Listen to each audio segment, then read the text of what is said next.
Chad, hi! Hi, how are you? Sorry, I'm Marnie from Journalism 101. We had the class together on like the first day, and then you kind of weren't there anymore. So like, are you feeling okay? Is your tummy still hurting? Oh, okay. Sorry. That was so rude of me to ask. I was just like, you look good. You look healthy. I just haven't seen you in class. I was kind of wondering if maybe like you weren't in class anymore. Oh, you were like exploring your options. Exploring your options. Yeah, I totally get it. Totally understand. Not everyone's like looking to be a journalist one day, and oh my god, I'm so rude. Hi. I'm Marnie Snow. Hi, it's nice to meet you, Amina. Hello, Amina. You have the best hair I've ever seen in my entire life. It is just so long and like luscious, and I sound like a total creep. I am so sorry. It's just like, how do you get it to do that? Because like my hair is like long, but I would not look at it and go like, oh yeah, luscious, ooh, luscious hair. No, like it's oh my. Okay. Well, anyways, sorry. Are you two dating, or siblings. Got it. Hey Jen. Do you think it's weird if a guy has literally no social media whatsoever? Like not even a LinkedIn? Because I have looked for every iteration of Chad Knight that I could possibly find, and not a single one of them is Chad Knight that I have met and have Journalism 101 class with. I've checked, and then I double checked, and then I triple checked, because I need to know. I need to know everything about him, which like maybe it's just the journalist in me or the FBI friend in me, or maybe it's just that I'm in love with him and think we should get married and have children. But there are a bajillion and a half Chad Knights, and not a single one of these Chad Knights is the Chad Knights. And like I even tried looking for his sister. So I started. I'm gonna go to the knitting project that I said that I would start today, but I started the entire thing by looking and trying to see like any Chad Knight that maybe would follow our college page. So Blackpool College on Instagram, on Facebook, on LinkedIn, on Snapchat even. And you know what? Nothing at all. Okay. So then I thought maybe Chadwick Knight. Okay. Still nothing. So then I thought like C Knight. And here's the thing about any of these names. The only ones that I could find that were related to our school are like 40 years old, 40 plus years old. And like none are him. None are the most beautiful person I've ever seen in my entire life. And you would think that one of them would be the most beautiful person I would see in my entire life. But no. And did I tell you that yesterday I met his sister? Yeah, I was walking to the gym so I could do some research for my project. We're not my project, my vampire murderers project, which is basically a project, but it's not a project for school, because all the projects for school are, not really murder based for the most part. So then I bumped into him and I was like, oh my god, Chad, hi! And then I introduced myself in case he forgot who I was already.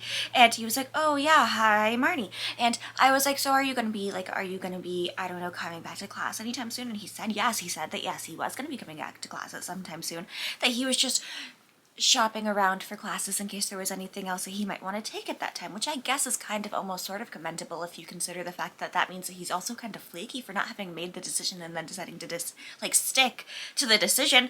But yeah, so I met his sister, and his sister is like this gorgeous girl named Amina. She's South Asian, and I'm assuming they have different moms or something like that, but like she was so nice and also beautiful, and also her hair was perfect. And I think I might have accidentally asked to touch her hair, which is the weirdest, most problematic, most cringeworthy thing I've ever done in my entire life. And I'm trying not to think about the fact that I asked to do that, but I did definitely ask to do that. And I'm very, very, very embarrassed by the entire thing. Please don't tell me how wrong I was to have done it, because I know how wrong I was to have done it. I just still did it anyways, because like, why wouldn't I do that? And I messed this up. Okay, there we go. And yeah, so he said that he's gonna be in class again tomorrow, and I was like, great, amazing, perfect. I'm so glad that you're gonna be in class tomorrow. That's great. That's awesome. So then I decided that I should cyberstalk him, and I have been cyberstalking him for hours, and there's nothing. There is nothing. The closest I could get is a guy who kind of sort of looked like him from the, yeah, actually the 1980s, but also the 1880s and the 1780s. So I'm assuming, like, I don't know, relatives of some sort, maybe. But, like, I am frustrated and annoyed, and I just want to make out with him and marry him and have his babies, and time moves more slowly when he's not around. I actually get this weird, icky feeling in my tummy when I don't see him consistently, which maybe is just because I moved to a new school and I started a new life and like everything's new and different. But you know what? You know what? You know what? I hate it. I hate it so much. I hate every part of it. I just want to scream and cry and die and run away and join the circus and make out with him. Shut up! Come on, don't mock me. Don't mock me in my time of need. I am having a very difficult time. I'm having a very difficult first week of school or 2 weeks of school or whatever. And I just want to make out with him. Okay? If I could make out with him, everything would be better. And if everything were better, everything would be better. But no. I'm playing the long game. I'm already sick of the long game. But that's what I'm playing. So, there's that. It'll be fine. I'll live, I think. Maybe. So anyways, what was it you were saying? Hi, Mom. No, school is good. School is going really, really well, especially for the first week, which is what I told you yesterday when we talked on the phone. No, I really don't want to say hi to Henry right now. I'm good. No, I called to talk to you. Well, you called to talk to me. You didn't call for me to talk to Henry. You called to talk to me. You know? So how is your week? How are things with you? I'm just using the tarot cards you got me. Yeah, what does my reading say? I haven't actually started reading yet. I'm just like shuffling. And considering that the first card I grabbed was the Tower, I'm gonna pretend that I still haven't started my reading yet and that I'm just shuffling. No, my roommate Becca is so sweet. She's so nice. She's in class right now, so I can actually like talk on the phone and not go into the hallway like a weirdo. And she is a a communications major. She also was just going for the luck of the draw, like roommate style wise, for her sophomore year, which I really appreciate because I hit the roommate jackpot with her, I swear. No, she's super girly. She doesn't mind how much pink I've put on all of the walls everywhere, which I find very helpful because I put a lot of pink down. I'm not gonna lie. I pinked a lot of things. The pink blew up. It exploded in the room. But in a cute way. In a really cute way. Okay, I'm gonna try grabbing a card again. So let's see. The Seven of Wands upside down.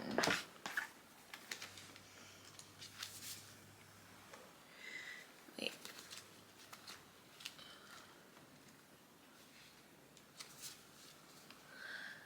Overpowered.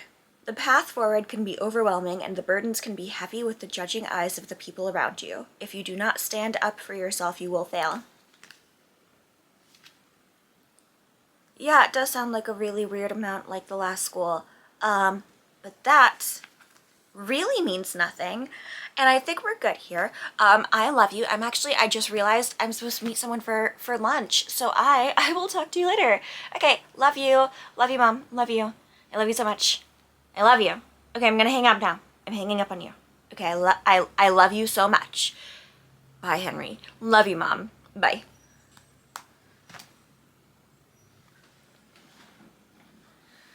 How did that happen? No, tell me something better than that. Death. Upside down. Okay. So that's just what the cards say. That's what the cards say. And we respect the cards. We love the cards. We're gonna hope the cards are kind of lying. It's fine. Hey Chad, how are you? Oh, I'm doing so well, thanks. I'm actually really excited that you're back in class. I missed you. I missed like having a person next to me because this class isn't as full as you would really assume that journalism 101 would be, you know? And like yeah, so how were the other classes that you tried to sign up for, or like audit or whatever? They were good? That's good. That's good. It's good when classes are good. You know, it's like it's so good when classes are good, because we're paying a lot of money for classes to, you know, not suck. So yeah, how's your tummy doing? It's doing okay. That's good. That's good. Just a one-off thing. Oh, my research? Yeah, yeah. Oh man. So when we saw each other the other day at the gym, I was actually going to the gym specifically to do, I don't know if I said anything, but I was doing specifically like research on JSTOR for the vampire murders. And I found the most interesting thing that I wasn't expecting at all, because when I had initially started learning about the vampire murders, it was like from this like one-off reference of some dude that I met at my school, my last school. And he basically said, oh yeah, like the murders in the 1980s. But I don't know if you know this, but the vampire murders is like these murders that happened specifically in the 1980s with people, a lot of murder victims, especially with serial killers, fall under these specific tropes, and typically they're sex workers, or they are like homeless people or young women. Often they hit all three of these factors all at once. But a lot of people in the 1980s, all of a sudden, who were going missing were well-to-do, waspy white men. So like white Anglo-Saxon Protestant, like wealthy white men who had a lot to live for. So a lot more time was spent kind of looking for them. But a lot of them, most of them stayed missing. But about 10 came up, or their bodies came back within like 3-ish weeks, I guess. So before decomposition really started like happening, I guess. And all of their bodies were completely drained of blood. So this theory started going around that a lot of the waspy white men, even if we couldn't find them after, were being taken by like this same weird guy who was dubbed the vampire murderer, specifically because, you know, they were all drained of blood. Sorry, am I totally boring you? No? You find it really interesting? You, well, thank you. I like your voice too, a lot. So, what? Oh, yeah. So the interesting thing that I actually found was that the 1980s wasn't the only time that this had happened. And it also happened in the 1880s and the 1780s at much smaller degrees. But possibly that could only be because of like less notes being taken of this thing. And like the 1680s, even one case of like somebody completely drained of blood had come up. So I don't know, maybe it's a pattern. And maybe it happened in like other decades and stuff too, but I'm seeing a lot in like specific 80s decades. And yeah, so I'm really enjoying like the research, because a lot of people before these white men started like resurfacing in the 80s, the 1980s, before their bodies started resurfacing, just assumed that they were like going off with their mistresses or that their wives had killed them. And it turns out that a lot of these guys had like been abusive. Like recently there were 3 different biographies written by like some of these men's daughters who like, well, I wouldn't say biographies. There was one biography, one journal article, and one quote in one of the journal articles. So like completely different. But yeah, they were basically just saying that their fathers had actually been abrasive and abusive and very scary to live with. So it was almost kind of a blessing when they went missing. So like, I don't know, maybe the vampire murderer was doing like a good deed. Oh, class is starting. Oh shoot, class is starting. But yeah, thanks for letting me ramble. I'm sorry that I rambled so much, but yeah, I think it's really interesting, and I can't wait to start talking about it in my in my podcast. Oh, and please don't tell people that I'm writing, like doing a podcast, and that's my plan.